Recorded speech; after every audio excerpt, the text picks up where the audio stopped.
안녕하십니까. 통일나우의 이영아입니다. 한 주간의 통일 소식 브리핑에서 전해드립니다.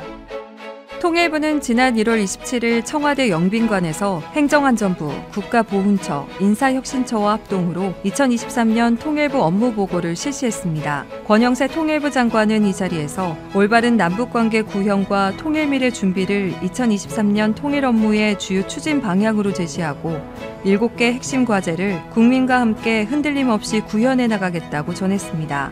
통일부는 올바른 남북관계 구현을 위한 구체적 추진 계획으로 담대한 구상 이행 본격화, 남북관계 정상화 추진, 북한 주민의 인권 향상 등을 제시했습니다. 또한 통일 미래 준비 방안으로는 각계각층의 전문가를 중심으로 통일 미래 준비를 위한 민관협력 플랫폼인 통일미래기획위원회를 신설하고 민족 공동체 통일 방안을 수정 보완해 2024년 발표할 수 있도록 준비하겠다고 밝혔습니다. 같은 날 오후 권영세 통일부 장관은 미국 의회가 설립한 외교안보연구센터인 우드로 윌슨 센터 마크 그린 소장과 면담했습니다. 이 자리에서 권영세 장관은 담대한 구상을 중심으로 하는 한미 간 협력의 중요성에 대해 강조했으며 마크 그린 소장은 통일부의 통일 준비와 관련된 정책에 관심을 보였습니다. 양측은 한반도 문제의 중요성에 대해 공감했으며 향후 북한 정세 분석, 국제 통일 대화 등 다양한 분야에서 협력을 강화해 나가기로 했습니다. 탈북민과 다문화 가정, 그리고 한국의 아이들이 한 팀을 이룬다면 어떤 이야기가 펼쳐질까요? 오늘 통일 왓쌈은 조금 특별한 축구 교실의 탄생 배경과 함께 탈북민의 정착 이야기를 들어봅니다. 통일을 왜 해? 통일에 대한 물음표를 느낌표로 바꿔줄 프로그램. 통일 왓쌈! 아니, 가영 씨. 네네네. 지금 뭐 하시는 거예요? 오늘 잘못 오신 거 아니에요? 아니요, 제대로 왔습니다. 아니, 볼 때는 아니에요. 통일 왓쌈이에요. 아, 뭘 모르고 계시네요. 뭘 몰라요? 아, 오늘 이렇게 입고 와야 하는 날입니다. 왜요? 네, 제가 소개해드릴게요. 자, 조금 특별한 축구단을 운영하는 분이 오늘의 게스트인데요. 네. 통일형 유소년 축구 교실입니다. 오. 우리를 뜻하는 위, 또 한자의 기를 뜻하는 로, 위로 FC 김주찬 대표님입니다. 우! 오! 어서오세요. 어서오세요. 안녕하세요. 위로 FC. 짝짝짝짝짝.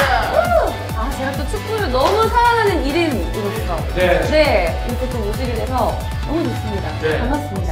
네. TV에서 많이 보고 있습니다. 아. 볼때녀 애청자입니다. 애청자시군요. 애청자한테 이게 뭐 하는 일입니까? 이게 지금. 마음을 두드린 거죠. 알겠습니다. 네. 마음.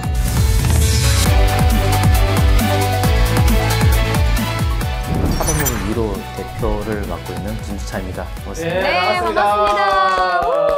네, 이 위로 FC는 네. 어떤 축구 교실인지 좀 궁금해요. 위로 FC는요. 네.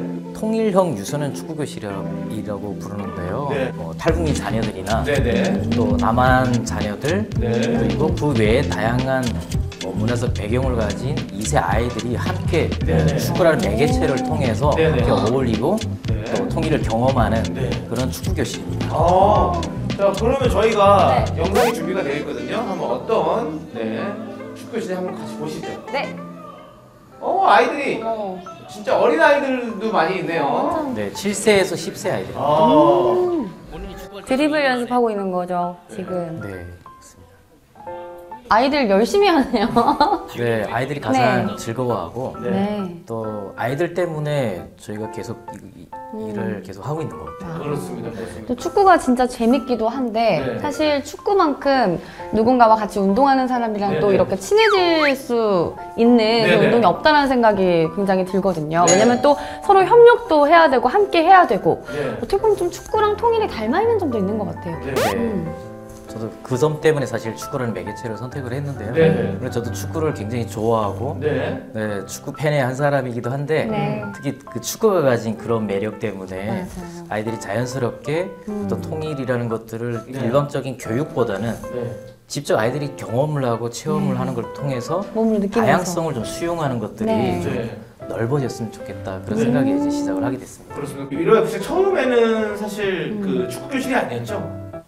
아, 네. 처음엔 축구 교실이라기보다는 네. 거의 그 지인들이 모여서 동호회처럼 예. 네. 같이 성인들이 축구를 했었어요. 어, 예. 조기 네, 축구. 조기 축구를 했었죠. 네. 그래서 뭐 이렇게 동호인 모임처럼을 하다가 네. 하다 보니까 저희가 이제 그 자녀들이 있잖아요. 네. 그래서 네. 자녀들을 위한 축구 교실을 하게 됐고, 아. 네, 또 축구 자연스럽게. 교실을 하다 보니까 네. 점점 어떤 그 아이들에 대한 마음이 커지면서 네. 우리 아이들이 진짜 통일의 미래잖아요. 네, 그래서 네.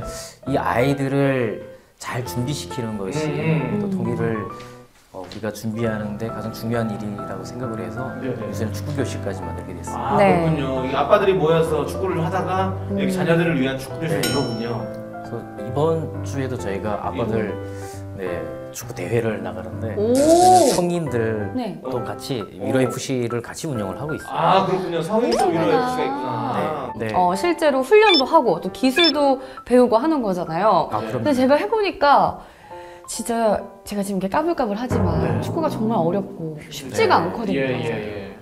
그래서 저희는 그 전문 지도자 자격을 갖춘 분들이 가르쳐요. 오. 물론 저처럼 아주 아마추어가 가르칠 수도 있겠지만 그보다는 좀 더 아이들에게 진정성 있게 교육을 하고 싶었어요. 그래서 그냥 취미 정도에서 끝나지 않고 네. 정말 아이들을 전문성을 가지고 교육을 할 수 있게 전문 지도자 자격을 갖춘 분들이 가르치는데요. 특히 남북한 출신 지도자가 같이 가르쳐요. 그럼 북한에서 네, 북한에서 축구 하시던 분들이. 뭐 선수를 하던 분이 네.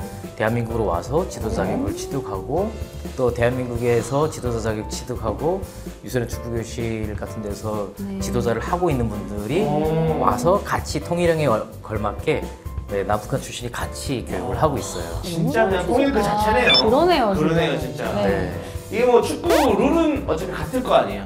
아, 축구 룰은 같은데요. 전 세계적으로 용어가 좀 같죠. 다르겠죠. 용어가 좀 다르고. 네. 예, 용어 어떤 게 다른 게 있습니까? 뭐 외래어를 전혀 안 쓰고 순 우리말로 풀어서 하다 보니까 네. 코너킥을 구석차기, 구석차기. 뭐 페널티킥, 예. 벌차기, 예. 멀차기, 벌. 벌차기, 그렇죠. 야.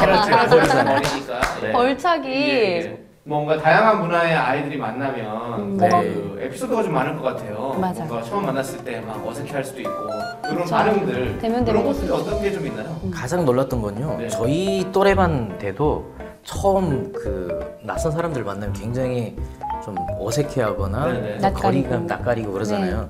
아이들을 보면서 놀랐던 것들은 어떤 환경에 있었건 뭐 낯설건 떠나서 아이들은 금방 친해지더라고요. 오, 아이들끼리는. 네, 아이들 처음에 좀 걱정도 많이 했었거든요. 아이들이 서로 좀 잘 어울릴 수 있을까 네네. 그런 걱정을 했었는데 그건 정말 어른들의 걱정이었고요. 네. 아이들은 정말 그런 편견이 없어요. 그래서 아이들만큼 순수하고 또 그런 수용적인 그런 마음이 어쩌면 어른들이 좀 배워야 되는 네. 그런 부분이 아닐까. 아이들에게는 어떤 세대 갈등, 그렇구나. 또 이념 갈등, 정치적인 갈등 이런 것들이 오히려 없기 때문에 통일이 어쩌면 그 아이들에게는 더 순수하게 다가가지 않을까 하는 생각이 들더라고요. 네네. 근데 또 우리 아이들은 순수하지만 또 근데 축구 교실을 운영하면서 네. 또 힘든 점도 많이 있으실 것 같아요. 운영이 쉽지가 않아요. 네. 예. 네, 일단 처음에 저 2018년도부터 지금 이걸 하고 있었는데 네. 뭐 거의 자체적으로 운영을 해봤었어요. 그래서 뭐 지자체도 어떤 기관의 지원이라든지 이런 것들이 없이 지금까지 해왔는데 그러다 보니까 중간중간 좀 어려움들이 많이 있었어요. 그래서 아이들을 지원을 하는 아이들은 굉장히 많은데 많이 운영할 수가 없었어요. 그래서 올해부터는 처음으로 저희가 시의 보조를 어느 정도 받으면서 한 40명을 저희가 지금 운영을 하고 있습니다. 대표님께서 위로 FC 축구단 말고 탈북민들을 위한 또 활동도 많이 하고 계신다고 들었어요. 어떤 활동들을 좀 하고 계십니까? 일단 저희가 사단법 위로라고 하는 법인이 통일을 준비하는 일이에요. 그래서 네. 그 아이들을 처음에 아이들을 돌보기 위한 일로 시작을 했다가 네네. 지금은 아이들을 잘 돌보기 위해서 부모 세대들 그 부모들의 경제적인 자립을 돕는 일을 하고 있어요. 그래서 뭐 커피숍 창업을 돕는다거나 작은 슈퍼를 창업하는 걸 돕는다거나 전자기기 같은 기술을 가르쳐서 창업을 한다거나 네네. 그런 일들을 돕고 있습니다. 그렇군요. 우리 대표님은 자녀분이 어떻게 되십니까? 저 아들 둘을 두고 있는데요. 아들 둘이요? 몇 첫째가 살이지? 초등학교 1학년이고요. 1학년. 네. 둘째는 지금 3살입니다. 아, 3살. 네.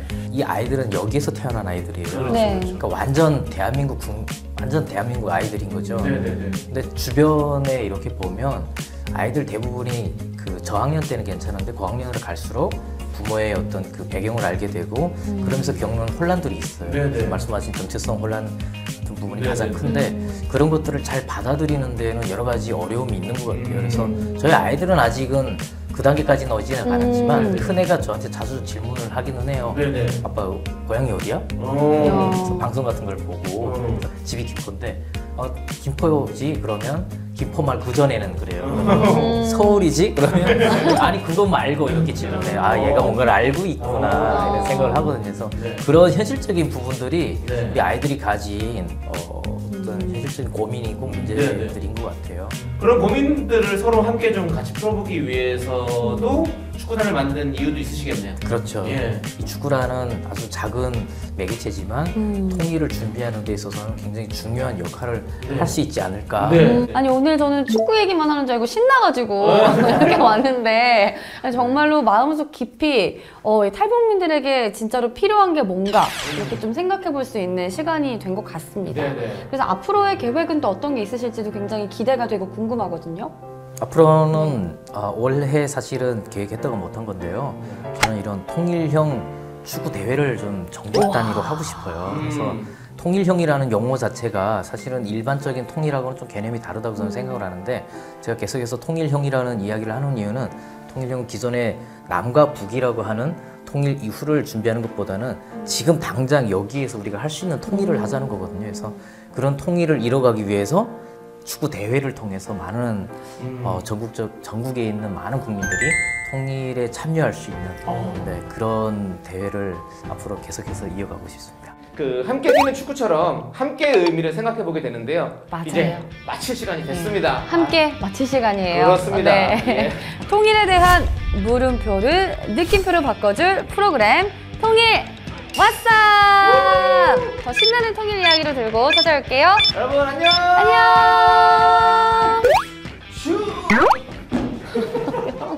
메타버스의 매력은 무엇일까요? 시공간을 구애받지 않고 새로운 경험을 할 수 있다는 건데요. 통일부에서 다양한 메타버스 서비스를 제공하고 있어 눈길을 끌고 있습니다. 통일부 메타버스에는 어떤 세계가 펼쳐지고 있을지 영상을 통해 만나보시죠. 잠깐만!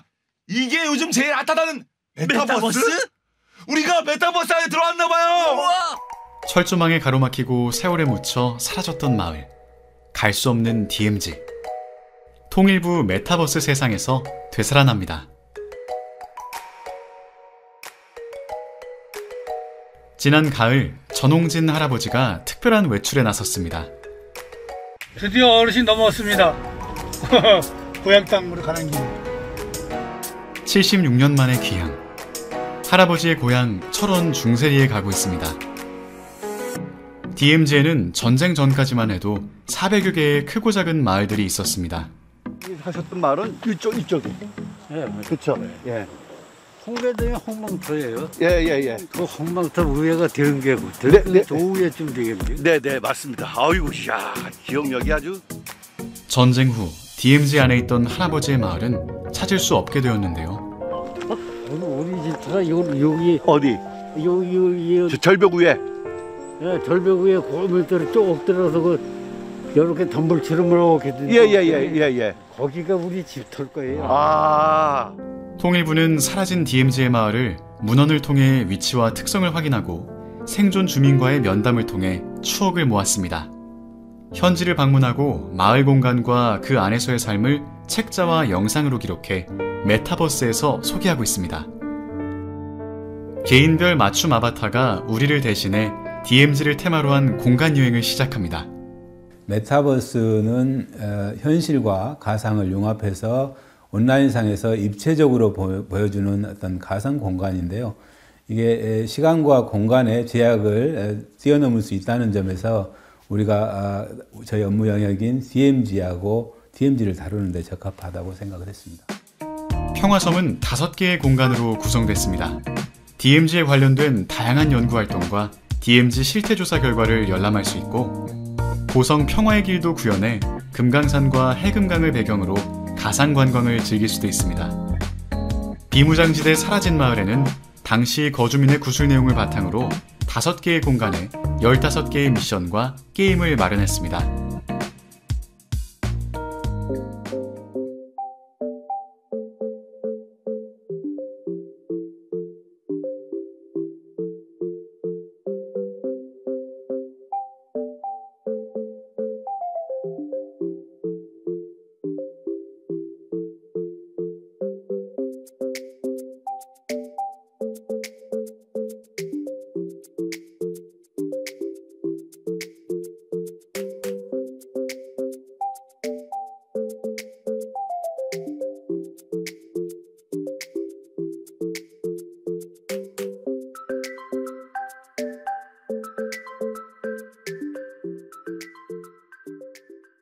DMZ의 여러 가지 참 다양한 가치가 많지만 사실 사람이 살았던 공간이라는 것들은 사람들이 잘 모르거든요.